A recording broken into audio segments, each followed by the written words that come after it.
are live. Hello, everybody. Welcome to my land stream. This is my sixth land stream, if people are counting. And today's going to be a good one. I'll start off in case you don't know who I am. I am Brybro27.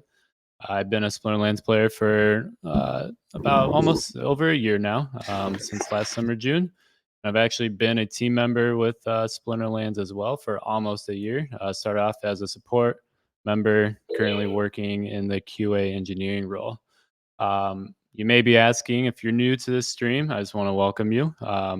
This stream all kind of started because I'm a big landholder myself. Got around 2,200 plots, and I'm looking forward to the day where we can use those. So with that being said, I kind of wanted to make a resource for everyone to be able to just talk land. There's not really any resources out there currently that are solely focused on land, and land's going to be a huge beast of its own. And so that's what we're here for. In case you don't know, most of my streams I've been having some pretty prominent guests on. I mean, just to name off a few, Yaba Matt's been on here, Neil McSpadden, Cryptomancer, Moriarty. I think the last one was just Matt Clark. So this week I have the pleasure of having Aggroed himself. Wait a second. Hold on. And I completely got your text wrong. Yeah. I'm staring at this thing and I'm like, I'm not Cryptomancer. What have you done to me? Oh lordy, let's change this on the fly. I'm not really good at this part. In case you were wondering, I did have Cryptomancer on last with this view, so that's why. There we go. I hope that changed it live. Other than that, Yeah, I hope that hope that's a good enough introduction for you. But in case people don't know who you actually are, Aggie, you want to give a quick intro? Yeah. So I'm Aggie. I'm the CEO of Splinterlands, one of the founders, and happy to be here and happy to go talk about land some. Awesome. Let's kick it off. For those who are watching, feel free to post questions if you have any. This is the one and only time that we get Aggie himself to just answer some land questions. We're not going to go into really, this whole intention is not to release, any type of alpha leaks or anything. It's more just to get a discussion going. And kind of, we never really get to hear from Aggroed himself on land and what his goal is, what his vision is. So that's the whole point. So I want to get started on the history of land. I think I brought this up with Cryptomancer. I thought it was kind of interesting. You kind of want to go into take us back on when the team decided on, let's release land. Let's get this thing going, like what the effects were, what the initial vision was. Yeah. So we wanted to add another round of skill to the game. So in order to go make another round of skill, we thought what we really want is for there to be, like, when you first play Splinterlands, there's a blind draw, right? And in that blind draw, you pick your team, I pick my team, they fight, and that's it. We would like for there to be a second round. And in the second round, you pick a team, I pick a team, we fight. But then before the fight actually starts, we say, oh, well, I can see your team, you can see my team. Let's go add some items and spells. So that, that it's like round 2 of rocks, paper, scissors, but you get to know what the guy has done prior, right? So now you have a little bit more information about like the game and the style and the approach, and you can start thinking through what strategy do I do now, knowing what you've played. So that's the impetus. That's what we're thinking about. And the thing that we came to is like, well, we could just make more items and spell cards. We could put it in a pack and we could sell it that way. But that's not like who we are as a company. We don't just want to like sell more stuff and shove more packs down your throat. Like we want you guys, we want this to be centralized. We want you guys to own it. We want you guys to have the rights. So what we said is, all right, instead of us making items and spell cards, what we're going to do is we're going to make land, and you're going to stake monsters and stake summoners onto that land, and then you're going to get items and spells. And that will be the reward that you get for going through this route. And so when we get back to that battle part, we're going to have that first round where, I pick my team and you pick your team. Then we see each other, and then we put some items and spells down on there, which I'm either renting, buying, or making myself because I'm a landowner. So that's what got us started. And so now all this land stuff, there's 150,000 plots that are going to be part of this game. There's um, 150 castles. There's a whole bunch of keeps that are going to be part of that, and all these different land types and all these different rarities. And the guys are going to come in and they're going to buy up the land. They're going to stake their summoners and monsters onto it. They're going to start harvesting resources. They're going to pour those resources into buildings, which can then mint new items and spell cards. And you got to level up all this stuff and do the normal things that you'd expect in a game, except that now, you're not just grinding and your time is wasted. You're grinding, and like all the stuff that you make is things that you could rent, use, sell, buy, trade, whatever. Yeah. So I guess to recap, you're making a game on top of a game in a way. And We're just all making like the second round of the game, right? Like we're just trying to add more complexity to how this thing plays. Yeah, exactly. And I think again the coolest part is that all that revenue basically, it's not going to you guys as a company, it's going to the landowners. Yeah, And yeah. that's We're gonna make like $1 million from the land, and then all of the rest of that, which we think will be in the tens or hundreds of millions of dollars, will go to the players, and that to us is the right ratio. We need enough to like grow the company, hire the devs, pay Amazon, but mhm. like the goal is not Lambo down every week. The goal is to make it so that every single person in the Splinterlands is rewarded to the maximum amount that we can. I love that. That's honestly why I originally got all the land I did. I think that's the coolest concept, and it's completely different than what I think people are used to currently. So, Yeah, really yeah. looking forward to that. You like think of like these the other games, and they're like, yeah, why don't we make it so that there's a tournament and you can use your own cards that you made yourself in that tournament. There's exactly zero trading card games that have ever done that. Yep. We take like a totally different approach, and we're like, all right, we want you guys to be able to do this. We think this is really important.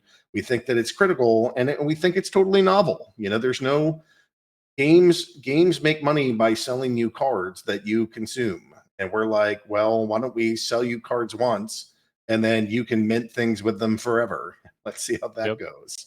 And it's a different idea, but the whole idea is that this game exists to help make the players have an opportunity to earn, and it does not exist to make Matt and I like billionaires. If it happens, great. If not, we're here to make like an awesome game in crypto. That's the primary mission. Yeah, and I can't agree more. I mean, I think if you're new here, you some of the new players may not have noticed that, but I think anyone that's been here for less than a year, couple months, I think we've all already noticed that. Your guys' intentions, you're not trying to pull as much money from players. You're kind of just helping the players get value themselves in their collections and assets. So, I mean, I, some of that is strategic. We believe that if we, make an opportunity for the players to make money, we ourselves will make money. yep, So there's some of that baked in there. But like we purposely didn't make this game for like 10 Ethereum whales. We're trying to make it for like people all over the world, some with money and some without, so that there's like a whole economy and an ecosystem and trading and time and work and effort and skill. All that stuff goes into it, but ultimately, your rich guys get some like income out of this, predominantly from like asset ownership and renting. And you have your less well off guys making money mostly through their work, their time, and their efforts, their skill. yep. With that being said, how do you see land? So obviously, we know that land's going to be used to craft items and spells, and it's going to be very fundamental for the second kind of battle phase. If you're a new player, how do you see that impacting new players? Are they again? We know that rental market is going to be a thing, but do you think is it going to be absolutely necessary for someone to rent land, or how are they going to get into this kind of new economy? Yeah, I mean you'll have the basics available to you, right? Like so the Splinterlands will give you like the worst level spells that you can and the worst level items that you can as part of like a soulbound starter kit, just like we do when you buy like a summoner spell book. You get those ghost cards. Sure. Yep. You're gonna get ghost items and spells here too. So when you play, presumably they won't let you earn additional anything, and you're going to have, they're going to be pretty nerfed. So um, in this round, though, not every piece of this is designed, but it's possible that, like, you don't even have to put items and spells. You probably will want to, but you could win without them. If your team is strong enough and your opponents put up a foolish team, then you can destroy them without it. So we see land ownership as very optional and very exclusive. We see item ownership as, like, you could do it with just your deck, but you're probably going to get beaten by somebody that has deck and items and spells. So there's a little bit of that, like, Cold War there, where you want to, like, level up your items and spells so that you can be the absolute best. Mhm. But if you're not trying to be the absolute number one, you should be able to go do it just with your summoners and monsters. And we'll probably have some formats where there's, like, no items and spells involved. Um, I don't know. A lot of this still has to be designed, so there's not, like, one Yep. answer as to how it all works. So there will be, but it's not all decided yet. Yeah, I know we got a few questions already coming in, but just to unpack what you said, I was thinking the exact same thing. I mean, we already have rule sets that change the game. It would be curious to see if there is a rule set that doesn't allow items and spells for that certain battle. Yeah, Also, on top of that, do you think items and spells will have like mana in a way? So if you're creating yeah. I your mean, lineup, yeah. My you kind of have to, because that's your skill cap, right? Like, yep, you know, it's not just who can throw down the most items and spells. That's pay to win. There's caps, and there's strategy, and you can only choose 2 out of your 15 cards. So that's where the skill comes in. So you have to make it so that, you know I don't know if we'll do one mana pool or we'll do 2 mana pools. There's benefits to either. hmm Um, but I would imagine, let's say there's 2 mana pools. You have the first mana pool is 27, and then the next one is 15. So I have 27 mana to put down summoners and monsters, and then I have 15 mana to go put down items and spells. And maybe they're my crappy soulbound ones, or maybe I've leveled them up, or maybe I've rented them. Those are your kind of your options, of you either buy them or rent them to yeah. try to smoke your opponent. Yeah, I love it. I don't know the last time I even started talking about how this is going to be integrated into the game. So it's always good to hear how it's going to work. Or again, it's not finalized, but still just like a rough draft of what we can expect is always good. Let's get to some questions because we're already getting a few. I think some do relate. So Fata Kai here is asking, will NFTs generated by land have a limited print before they are cycled out like current reward cards? TBD. I don't know. Some of them are probably going to be, infinitely printable, and some of them are going to be more limited edition, is my guess. Sure. And I think Matt even it's been a while, it's been a few months, but I do think he kind of answered that the same way in terms of it's going to be kind of similar, like there will be alpha potentially, and then they may get, not phased out, but there may be a new kind of collection out. So again, we'll see. Only time will tell. Fancy Crypto here is asking, will the SPS reward pool dedicated to land go entirely to land holders, or will it go to the land game and be used to entice interaction? Yeah, I mean, I would see a bunch of that going to landholders, but I don't think it'll all go. There's um, what I'd love to see is sort of like capture the flag style games. So something like, I make wood, somebody else makes brick, somebody else makes sheep, somebody else makes cloth, and we put together and we build forts and we build warships and we build all kinds of stuff. And then we're all fighting to sort of maintain dominance in this one place.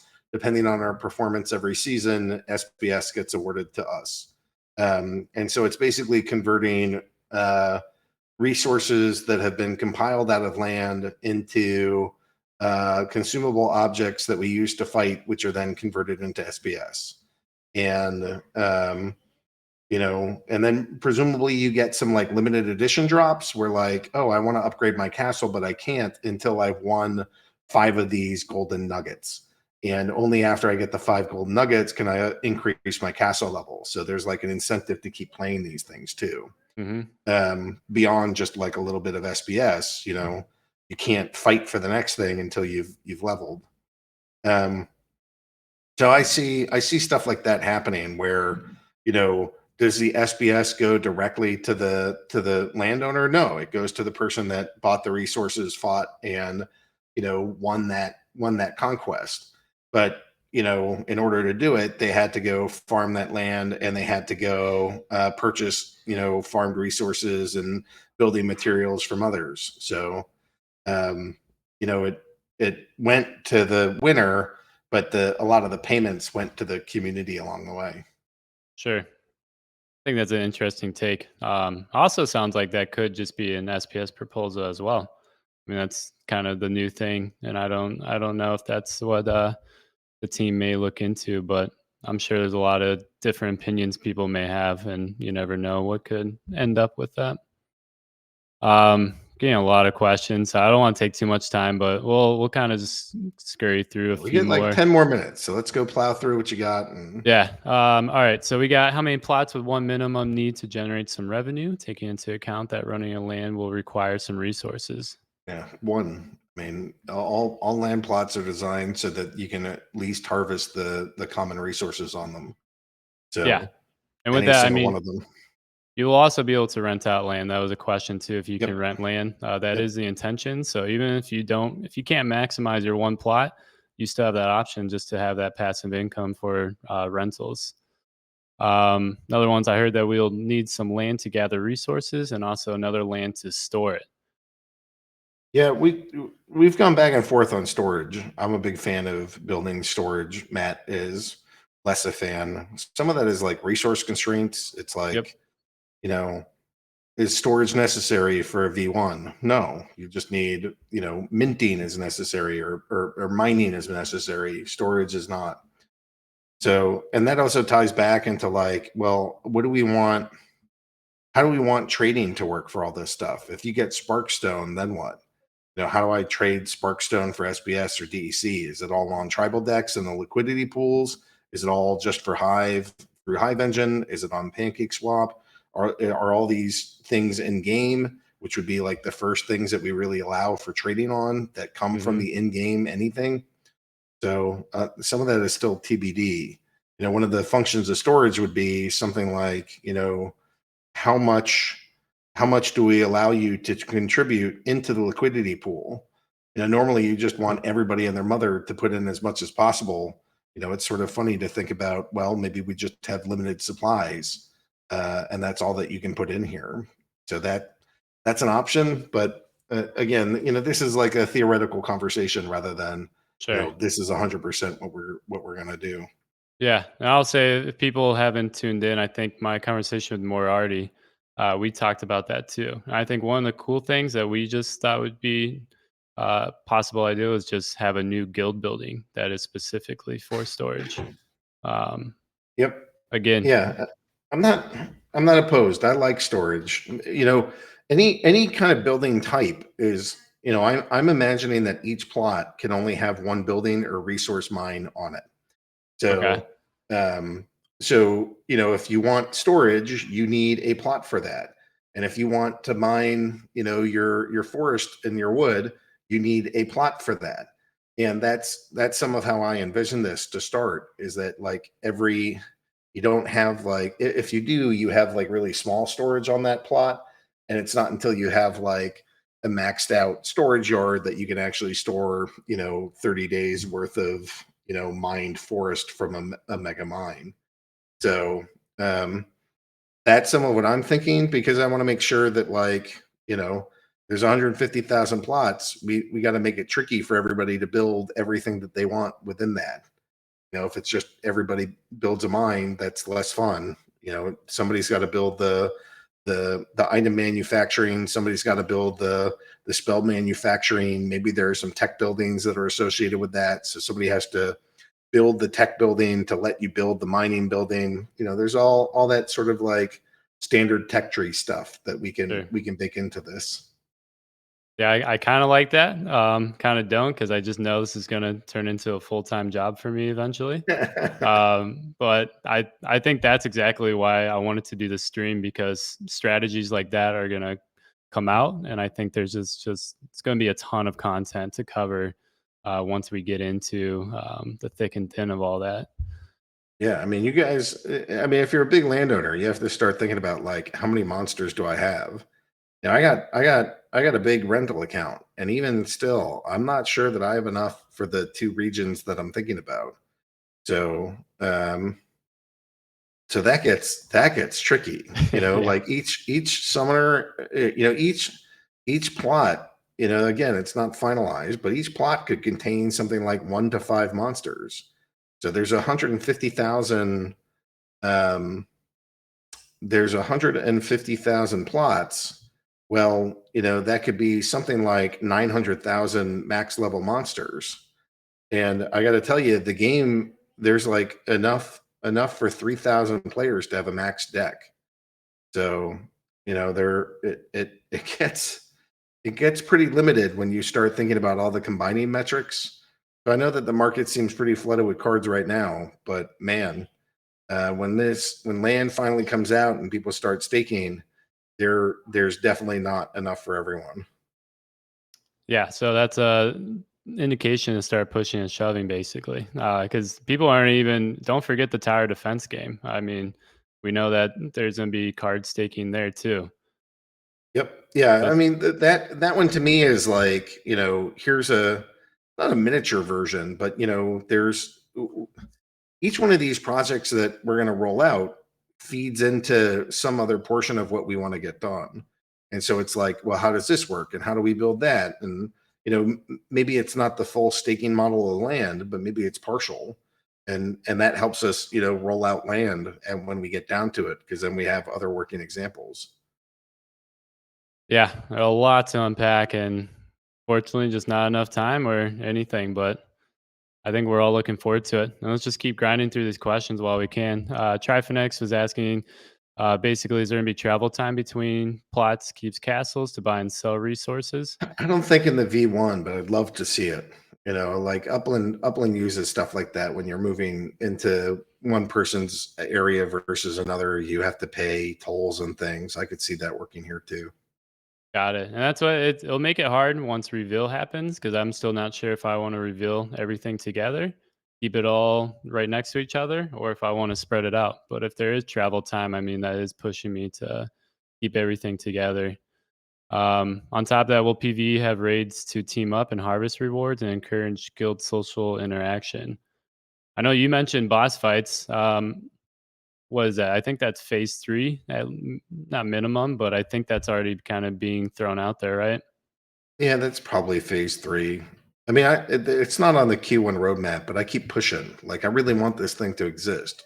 One, I'm one of the bosses. I bought a boss monster. Right. I want to get aggroed Lightbringer, and you guys are gonna have to go fight that dude. You know, to me, it's a lot of stories of like corruption in the fall of like, here's this good guy that, you know, somehow let darkness consume him, and then he goes into a rage and he has to be subdued. And I really see that for all these different character types.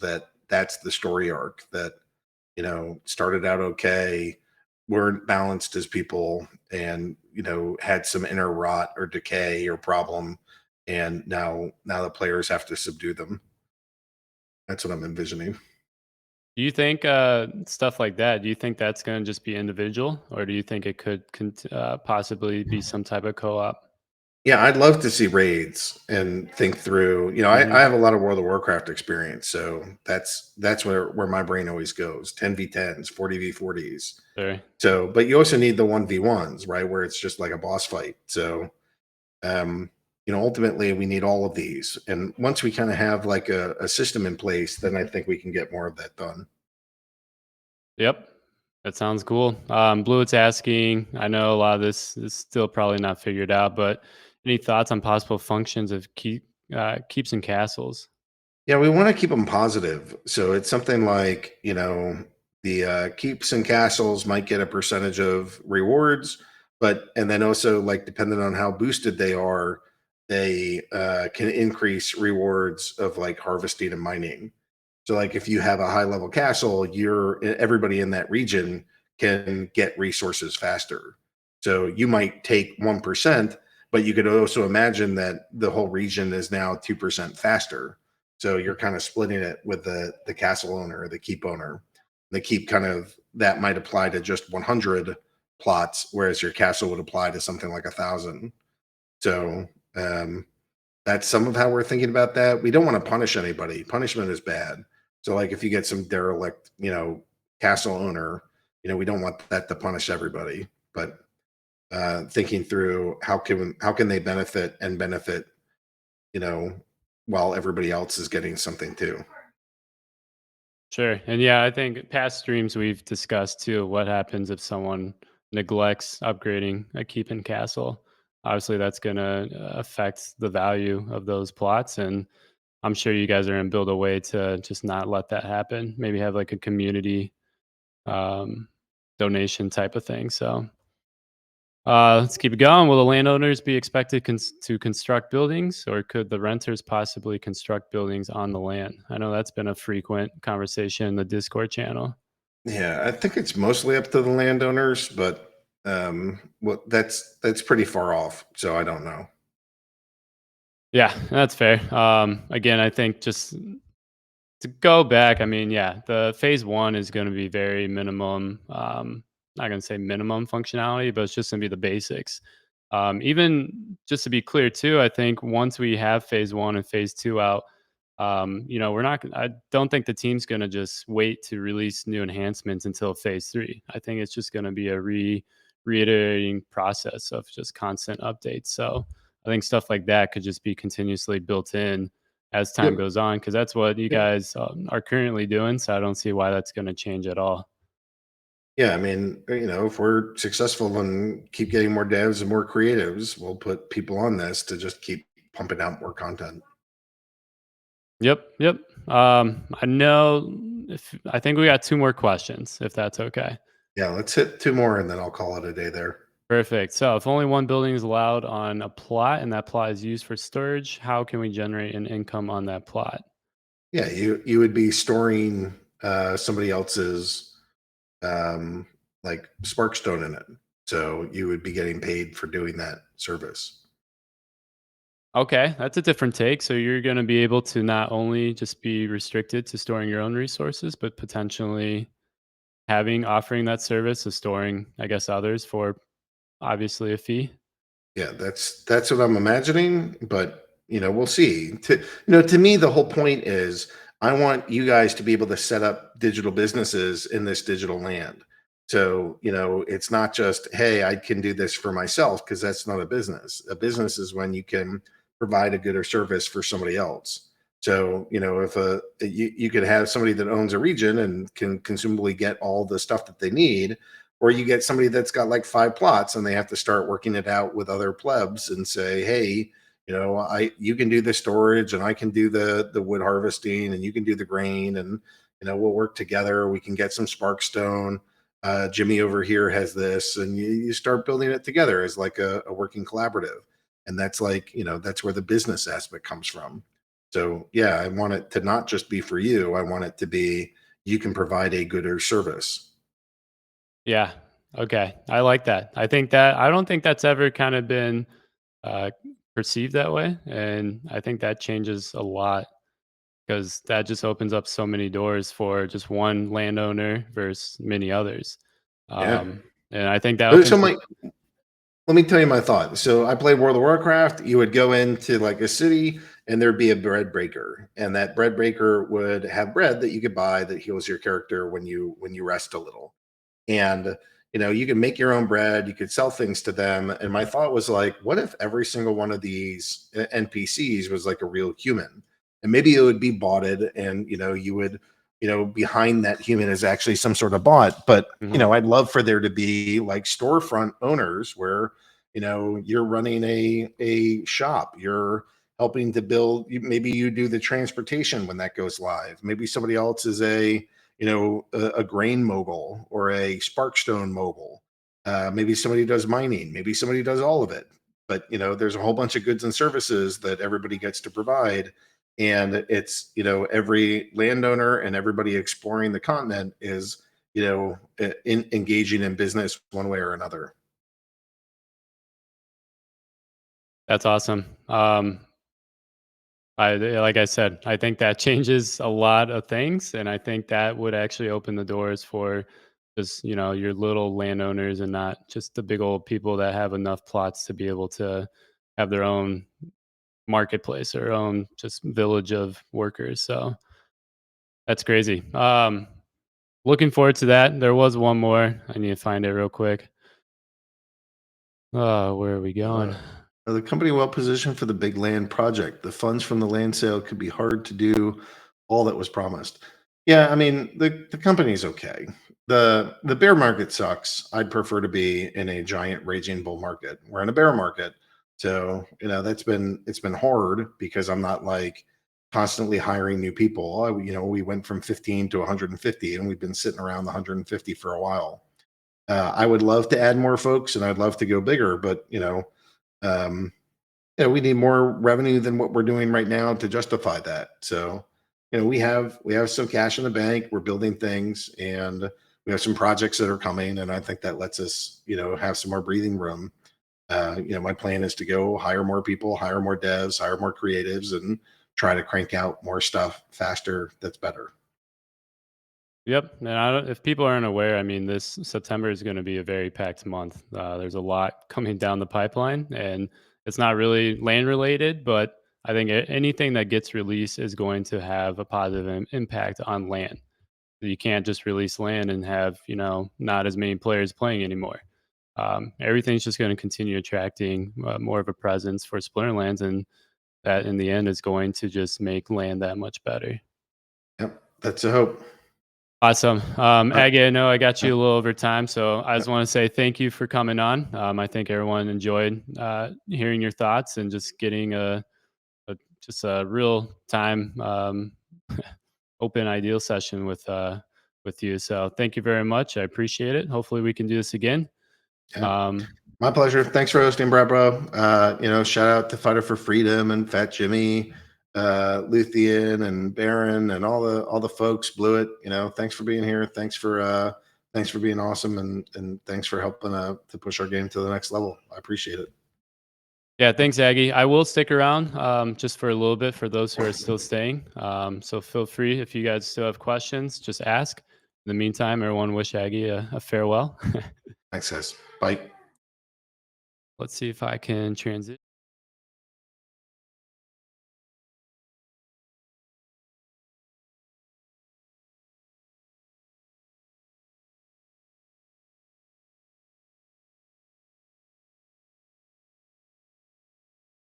All right. Can you guys hear me now? I think we should be good, hopefully. All right, there we go. All right, I did not set this up well. We will take a little flash in the past with this roadmap. It's not the updated one, but we'll get to that. So, thanks for you guys for participating, asking questions. There were a few questions that we couldn't get to, so I'll take care of those real quick. If you guys have any more just for me, feel free to ask. Again, I think a lot that was mentioned was pretty good. The fact with the whole, again, none of this is finalized until we get that white paper, but what I took out of that is that spells and items are going to be a second phase. We already knew that part of it, but we weren't really sure if that was going to be incorporated into like a starter set. And that's one thing that Aggie mentioned was that for new players, if you don't own any items and spells, there most likely will be that starter set. So new players aren't just thrown into games without those. So I that's kind of how I envision it would be. Hearing that, I think from Aggroed himself was nice because it doesn't set it in stone, but it gives us more an idea of what to expect. So I think that part is awesome. Also, I think they have a lot to play around with in terms of how they're going to incorporate that. One thing, just based off our discussion, I think it'd be cool if summoners, monsters, and items and spells were all shared the same mana cap. Because then I think that introduces just the different strategies of whether you should, fill your team with 6 monsters, or maybe you save some mana for just those items and spells that you want to use after you see your opponent's lineup. Um, so I don't know. There's just so many things to think about. So that part was cool. I think the other one that I think a lot of you guys noticed was when Aggro opened up the doors for having landowners offer services. I think that part is super cool because there's so much more kind of strategy involved and a lot more opportunities for people to earn with that. So if people, like he mentioned, if you have one plot and that's a storage, you build a storage building on it, you probably won't utilize that to the fullest just from yourself. But offering, for other people to store resources in your building can kind of give you that passive income while still harvesting or doing whatever you're doing on that plot. You throw in totems on that.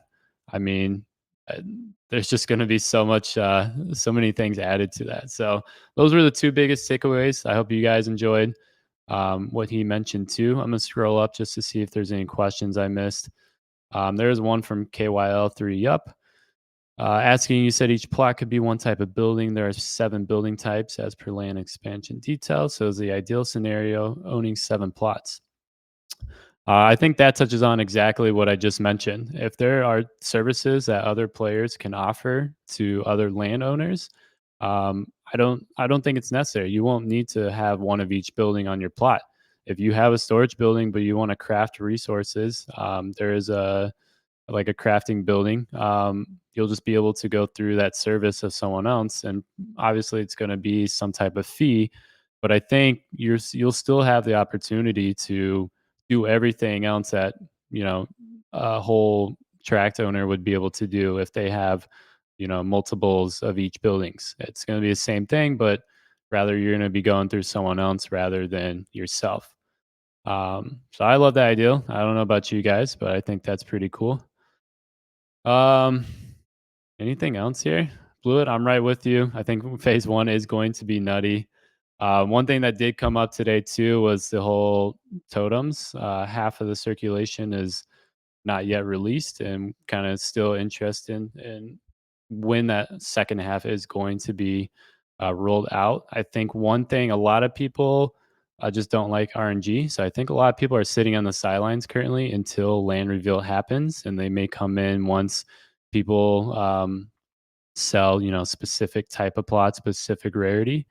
That's definitely not a bad thing, but I'm all about RNG. I think it'd be kind of cool. They did mention potentially that totems could be found on your land. I always thought there'll be something that, like, as you're harvesting your land or harvesting resources, you may come up across one. Maybe you can craft them. I don't know. But just a mix of those. I mean, that could be something interesting to have part of the reveal process to maybe incentivize people to get in more on the reveals part of it rather than waiting. But yeah, I don't know. As you can see, the background kind of going back to the roadmap. Again, I wish I could update this. I'm not very good at this yet, so I apologize. One thing I will say though, so tech modernization, I don't think the team's really talked on it, but that is coming very close to an end. And the team has mentioned that that is a prerequisite for getting the phase one of land outs. So what's different on this roadmap is that phase one is Q3 of 2022. The newer roadmaps that's got pushed out to Q4 of 2022. And basically, tech modernization, non-card market is what was planned to be released this quarter. So, like I just mentioned, tech modernization, I can't give any actual deadlines, but that should be fairly soon. Nate has been sharing some eye candy, some teasers for the non-card market as well. So I think that is ramping up, and that we should definitely see that. I would expect. I don't think that's gonna get pushed back. I would expect that to be done by the end of this month. Um, Again, it's not final or anything, but just kind of seeing the progress that's being made. Those are the first two things that need to be done before phase one. And then, as most of you um, should be familiar with, the phase one is going to be mainly the land reveals. So taking your deeds and claiming them, seeing what type of land you have, where it's located, and we'll be able to start adopting strategies from day one on how we're going to release that. One thing too, Aggie mentioned was he does want I guess the sense of traveling and incorporate time into the game. So I'm still kind of pushing toward. I think I want to reveal all my land together. I still don't know. I remember a discussion with Matt Clark on my last stream. He wants to spread his regions, across the continent, just because then it probably opens doors for more variety. But if travel is actually introduced, I think I'd rather just incorporate that and have everything together, and then maybe get more variety once we get past land reveal. And I know, different locations that I want to specifically buy. So yeah, there's a lot to unpack. Again, if you guys have any last minute questions, feel free to ask. Probably going to wrap this up soon. I always do like to touch on where we're at in the current market. I think land's been pretty steady and stable, around like the $150 per plot. I don't think anything's changed there.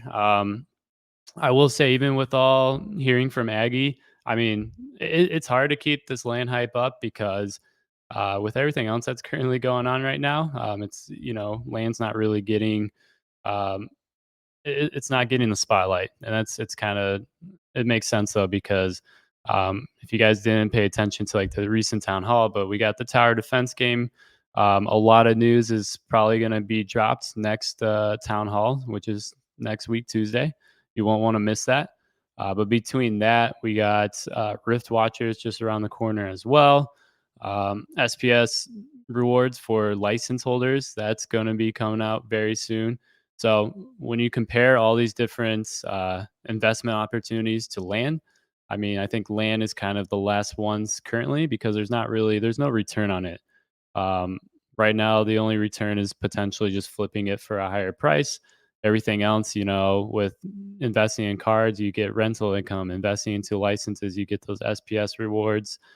Rift Watchers is going to be a huge thing.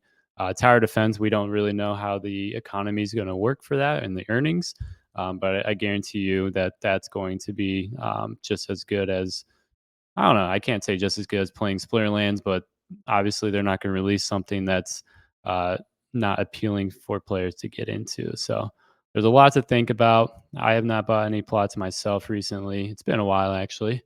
But I do think once we get past these big projects, I'm hoping that the land news is what starts coming out more so than everything else. And until then, I'll probably get right back into land. But it's always good catching up and seeing what people have thoughts on for land. So, with that being said, if there's nothing else, no last minute questions, I am going to wrap this up. I am recording this. This will get thrown on YouTube. So if you did miss the start, you'll be able to revisit that. But yeah, just want to say thanks for everyone that came out. I don't know when my next stream will be, who it's going to be with, but I'm always looking for people. Again, I'm not looking just to have prominent people on here. In the future, I do. If you're a landowner, my goal is to have you on this stream, no matter how many plots you own. So please keep that in mind. So when I throw it out there for someone to come on, I'm hoping people are voluntarily willing to come on and just talk land. So yeah, have a good one, guys. Enjoy the long weekend for those celebrating Labor Day. Until then, I'll see you guys on Splinterlands. Have a good one.